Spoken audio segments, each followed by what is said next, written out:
નમસ્કાર બાળકો, કેમ છો? તમે બધા એકદમ મજામાં હશો અને રોજની જેમ તમારા બધાનું ભણવાનું બરાબર ચાલતું હશે. આની પહેલાંના લેક્ચરમાં એટલે કે આપણે બીજા લેક્ચરની અંદર આની પહેલાંનો જે બીજા પાઠનો લેક્ચર હતો ત્યારે આપણે શું કર્યું હતું તો કે આ પાઠની શરૂઆત કરી હતી અને આ પાઠમાં જે આપણો પહેલો ટોપિક છે કર્તવ્ય એ આપણે સમજ્યો હતો અને એના માટે એક નાનકડી એવી ક્લિપ પણ જોઈ હતી આપણે. આશા રાખું છું કે એ ક્લિપ તમને બહુ ગમી હશે. તો ચાલો બાળકો, હવે આપણે જોઈએ પાઠ 2, હંભી બને મહાન. એટલે કે આમાં આપણને મહાન બનવાનો રસ્તો બતાવ્યો છે. મહાન બનવાનો રસ્તો ખાલી આ પાઠની અંદર આપ્યો છે કે કોઈ વ્યક્તિએ કોઈ વ્યક્તિની મદદ કરી અને એ મહાનતાના શિખરો સર કરી લીધા. એટલો સહેલો નથી, ઘણું જતું કરવું પડે, ઘણું સહન કરવું પડે. સ્વામી વિવેકાનંદની જ્યારે વાત કરીએ આપણે આમાં, તો સ્વામી વિવેકાનંદ ખાલી આટલું કરીને મહાન નહોતા બની ગયા. જ્યારે એને શિકાગો ધર્મ પરિષદની અંદર મોકલવામાં આવ્યા, તમારામાંથી ઘણાએ સ્વામી વિવેકાનંદની જન્મ જયંતિમાં રામકૃષ્ણ આશ્રમમાં જે સ્પર્ધા થાય છે એમાં ભાગ લીધો હોત તો એ લોકોને એક બુક આવી હશે, એમાં તમે કદાચ વાંચ્યું હશે કે સ્વામી વિવેકાનંદે જ્યારે ધર્મ પરિષદમાં ભાગ લીધી હતી શિકાગોની અંદર, ત્યારે આટલી સારી વ્યવસ્થા નહોતી જેટલી અત્યારે છે.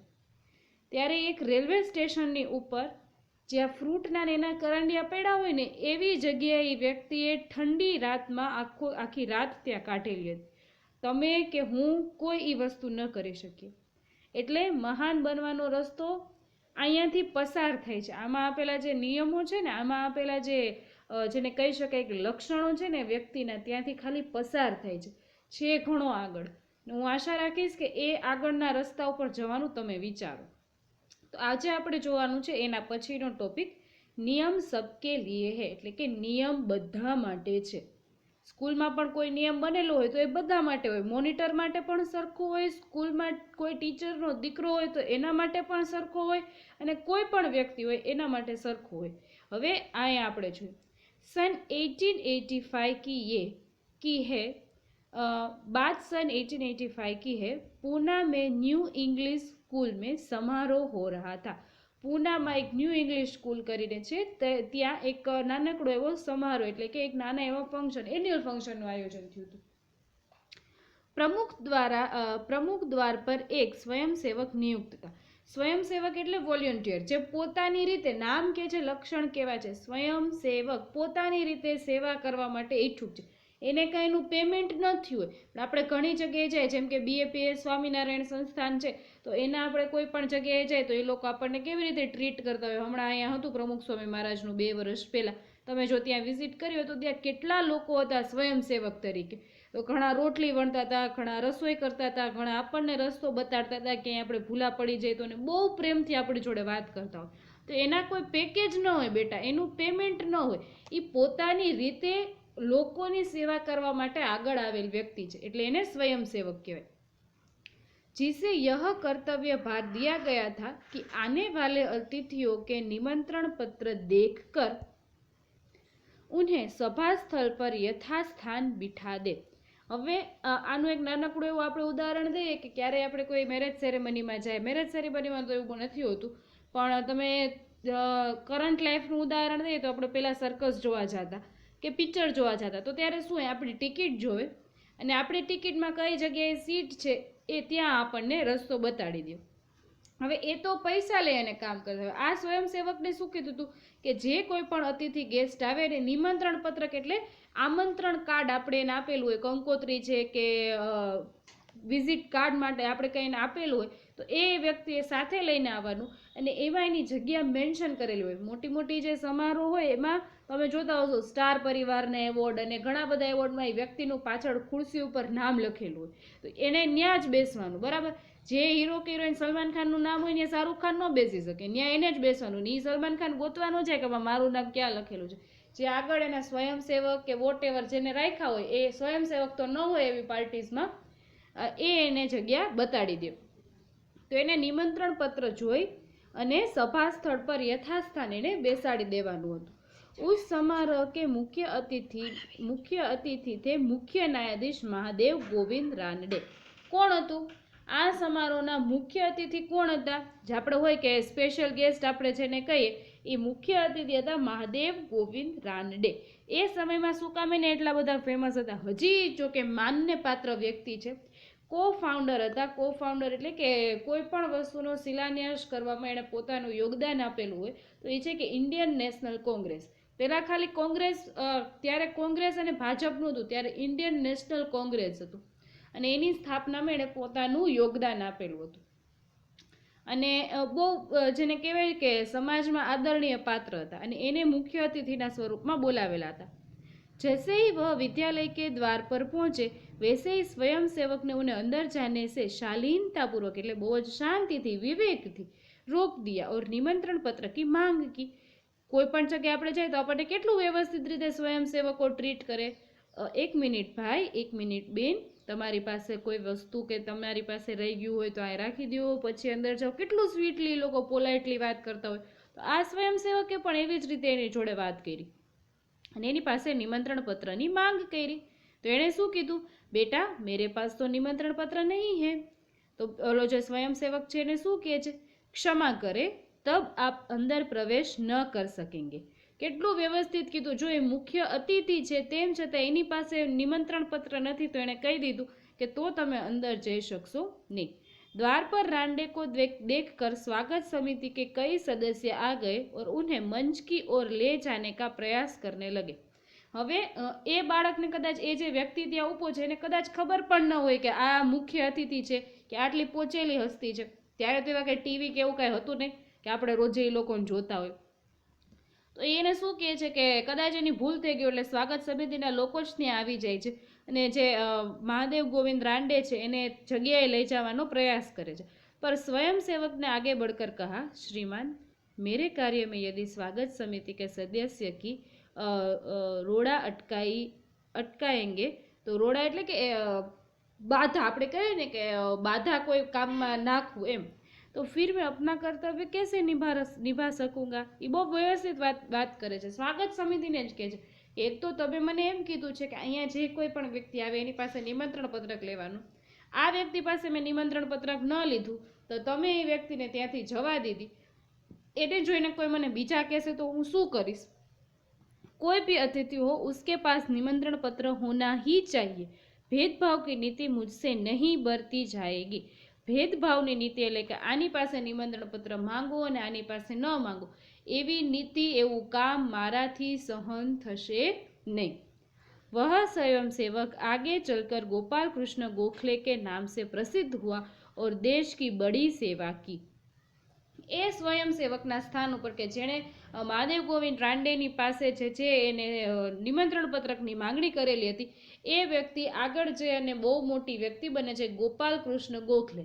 હવે મહાદેવ ગોવિંદ રાંડે કોણ છે અને ગોપાલ કૃષ્ણ ગોખલે કોણ છે બેયને આપણે મળી લઈએ. ચાલો પહેલાં તો આ પાઠ આપણે જે સેમ છે એમાં કાંઈ પ્રશ્ન ફરીથી એક વખત સમજાવી દઉં કે પૂનાની અંદર ન્યૂ ઇંગ્લિશ સ્કૂલમાં એક ફંક્શન હતું અને પ્રમુખના સ્થાન ઉપર જે છે એ મહાદેવ ગોવિંદ રાંડેની નિયુક્તિ કરેલી હતી. પણ સ્વયંસેવક જે ત્યાં હતો એને એવું કહેવામાં આવેલું હતું કે જે કોઈ પણ અતિથિ આવે એની પાસે તારે નિમંત્રણ પત્ર માંગવાનું છે. અને જ્યારે મુખ્ય અતિથિ આવે છે તો એ વ્યક્તિ એની પાસે પત્રની માંગણી કરે છે, નિમંત્રણ પત્રની, અને એ વ્યક્તિ પાસે પત્ર હોતો નથી. હવે એ વ્યક્તિ માફી પણ માંગી લે છે. તમે જુઓ, જે એટલી ઊંચી કક્ષાએ પહોંચેલી વ્યક્તિ હોય ને એની ભૂલ હોય તો એ પોતાની રીતે એની માફી માંગી લે. બીજું કોઈ હોય તો તું મારી પાસે નિમંત્રણ પત્ર માંગીશ, તને ખબર છે હું કોણ છું, એવી દલીલ ન કરે, કારણ કે એ દલીલથી બહુ ઉપર પહોંચી ગયા હોય. તો અને સ્વાગત સમિતિ જે છે એને લઈ અને ત્યાં સુધી પહોંચે છે. તો જે વ્યક્તિ જે સ્વયંસેવકની જગ્યાએ ઊભેલી છે એને એમ કહે છે કે તમે જો મારા કામમાં આવી રીતે બાધા કરશો, આવી રીતે વિઘ્ન કરશો તો હું મારું કામ કેવી રીતે કરી શકીશ? ભેદભાવની નીતિ મારાથી સહન થશે નહીં. એ સ્વયંસેવક આગળ ચાલી અને આગળ વધી, ભવિષ્યમાં આગળ વધીને ગોપાલ કૃષ્ણ ગોખલેથી પ્રસિદ્ધ થાય છે. હવે આપણે જોઈએ કોણ હતા મહાદેવ ગોવિંદ રાંડે અને કોણ હતા ગોપાલ કૃષ્ણ ગોખલે. તો આ છે મહાદેવ ગોવિંદ રાંડે. મેં તમને પહેલાં કહી કે કો founder of Indian Congress, Indian National Congress, કે એના સ્થાપક તરીકેની એની ભૂમિકા ભજવેલી હતી. અને એ સમયમાં છે ને અંગ્રેજો દ્વારા ટાઇટલ આપવામાં આવતા, બરાબર, કોઈ પણ એટલી આગળ પડતી વ્યક્તિ હોય ને એને. અને એને કયું ટાઇટલ આપવામાં આવ્યું હતું? રાવ બહાદુર. કયું ટાઇટલ આપવામાં આવેલું હતું? રાવ બહાદુર. કોને આપવામાં આવેલું હતું? તો કે મહાદેવ ગોવિંદ રાનડેને. ક્લિયર? હવે આપણે બીજી શખ્સિયત, બીજું મહાન હસ્તીનું કયું નામ જોયું? એ હતા આ ગોપાલ કૃષ્ણ ગોખલે. ગોપાલ કૃષ્ણ ગોખલે તમને કદાચ તમારે માટે અજાણી વ્યક્તિ લાગતી હશે, પણ એવું કહેવાય છે અને હકીકત છે કે એ ગાંધીજીના, મારી જરાક જોડણી મિસ્ટેક હોય તો કાંઈ વાંધો નહીં, તમારા માટે કન્ટેન ઇમ્પોર્ટન્ટ છે. તે ગાંધીજીના રાજનૈતિક એટલે કે રાજનૈતિક ગુરુ કોણ હતા? તો કે ગોપાલ કૃષ્ણ ગોખલે. પોલિટિકલ ગુરુ, તમે ગૂગલ ઉપર સર્ચ કરી શકો છો કે ગાંધીજીના પોલિટિકલ ગુરુ, રાજનૈતિક ગુરુ કોણ હતા? તો કે એ હતા ગોપાલ કૃષ્ણ ગોખલે. ક્લિયર? હવે આજે તમારે શું કામ કરવાનું છે? આજે તમને હું એક ટાસ્ક આપું છું કે મેં તમને ગાંધીજીના રાજનૈતિક ગુરુ કીધા, પોલિટિકલ લીડર કીધા, પોલિટિકલ ગુરુ કીધા, તમારે ગાંધીજીના આધ્યાત્મિક ગુરુ ગોતીને દેવાના છે. આજનો તમારો પ્રશ્ન છે કે ગાંધીજીના આધ્યાત્મિક ગુરુ કોણ હતા? ક્લિયર? અને એ તમારે મને લખી અને મોકલવાનો છે એપ્લિકેશનમાં. હવે એક બહુ જ ઇમ્પોર્ટન્ટ અનાઉન્સમેન્ટ, આટલું સમજાઈ ગયું હશે. હવે શાંતિથી હું જે સમજાવું એ સમજવાનું છે. હવે અત્યાર સુધી હું તમને લોકોને કોઈ પણ પાઠ કરાવતી હતી તો એમાં શું કરતી હતી કે સમજાવી દેતી હતી, પછી જ્યારે લખાવતા હતા ત્યારે આપણે એની પીડીએફ આપતા હતા. હું પીડીએફમાંથી જ સમજાવતી હતી. પીડીએફમાં ઘણી વખત એવું થતું હતું કે બ્લર આવતી હતી, ઇમેજ દેખાતી નહોતી. એપ્લિકેશનમાં ક્યારેક સર્વર હોય તો ત્યારે, જો એપ્લિકેશનનો વાંક નથી, આપણે જ્યારે એમ કહીએ છીએ ને કે એપ્લિકેશન ખુલતી જ નથી, પરીક્ષા ઉપર વધારે ન ખુલતી હોય ત્યારે જો સર્વર પ્રોબ્લેમ હોય. શું? સર્વર એ એક રૂમ જેવું છે. રૂમની કેપેસિટી હોય કે 100 જણા સમાઈ શકે, અને એક સાથે એ જગ્યાએ 200 જણા આવી જાય તો એ રૂમનો કાંઈ વાંક છે? એટલા સમાઈ શકે, એટલાને બહાર જ ઊભું રહેવું પડે બાકીના 100 જણાને. તો સર્વર એ એક વસ્તુ છે, એપ્લિકેશનનો કોઈ વાંક નથી. એમ કોઈ પણ વસ્તુનું સર્વર ડાઉન થઈ જાય એટલે સર્વર ડાઉન થઈ જવાનું મિનિંગ શું છે કે એ એક રૂમની અંદરની કેપેસિટી છે એના કરતાં વધારે પબ્લિક ત્યાં આવી ગઈ છે. ઓકે, એ તો થઈ ગૌણ વસ્તુ, પણ હું તમને એ સમજાવવા માંગુ છું કે અત્યાર સુધી હું તમને જે સમજાવતી હતી પછી તમને કોઈ પણ પાઠની પીડીએફ તમને લોકોને મોકલી દેતી હતી, પણ હજી થોડાક દિવસ હું પીડીએફ મોકલીશ, પછી હું એ બધા જ પાઠ મારા બ્લોગમાં લખી નાખીશ. તમારા લોકોની કન્વિનિયન્સી માટે મેં એક બ્લોગ બનાવેલો છે ને એ બ્લોગની લિંક હું તમને લોકોને મોકલી દઈશ. કેવી રીતે તમને એ લિંક મળશે? તમે મારી ચેનલ ઉપર ગયા, જો હજી સુધી સબસ્ક્રાઈબ ન કરી હોય તો કરી લેજો અને બેલ આઇકન પ્રેસ કરી દેજો. બધા વિડીયોની જેમ હું કહેતી નથી બીજા યુટ્યુબરની જેમ, પણ જેથી કરી અને તમને એપ્લિકેશનમાં જયા વગર પણ સવારમાં કે વોટેવર સમયસર તમને લોકોને વિડીયો મળી જાય. બાકી આપણી એપ્લિકેશન બહુ વ્યવસ્થિત છે, તમને એમાંથી બધું મળી જ જશે. તમારે વિડીયોઝની અંદર જવાનું છે. હવે એમાં મેં અત્યારે મેં તમારા માટે એક પ્લેલિસ્ટ પણ બનાવી લીધું છે. આ તો મારી ચેનલ છે એટલે તમને લાઇક્ડ વિડીયોઝ બતાશે. પ્લેલિસ્ટ હું 6ઠાનું સંસ્કૃત લઉં છું એટલે 6ઠાનું સંસ્કૃત, 7માનું હિન્દી અને 7માનું હિન્દી અને 6ઠાનું હિન્દી. એ પ્લેલિસ્ટમાં જવાનું છે.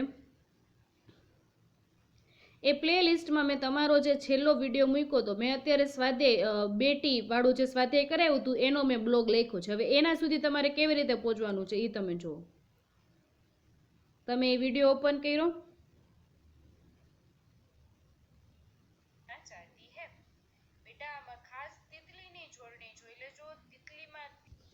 હવે આ જ વિડીયોની અંદર તમને જે અહીંયા જે આ ડાઉન એરો દેખાય છે ત્યાં તમારે એક વખત પ્રેસ કરવાનું છે. ઓકે, અને ત્યાં તમને આવી રીતે એક લિંક મળશે.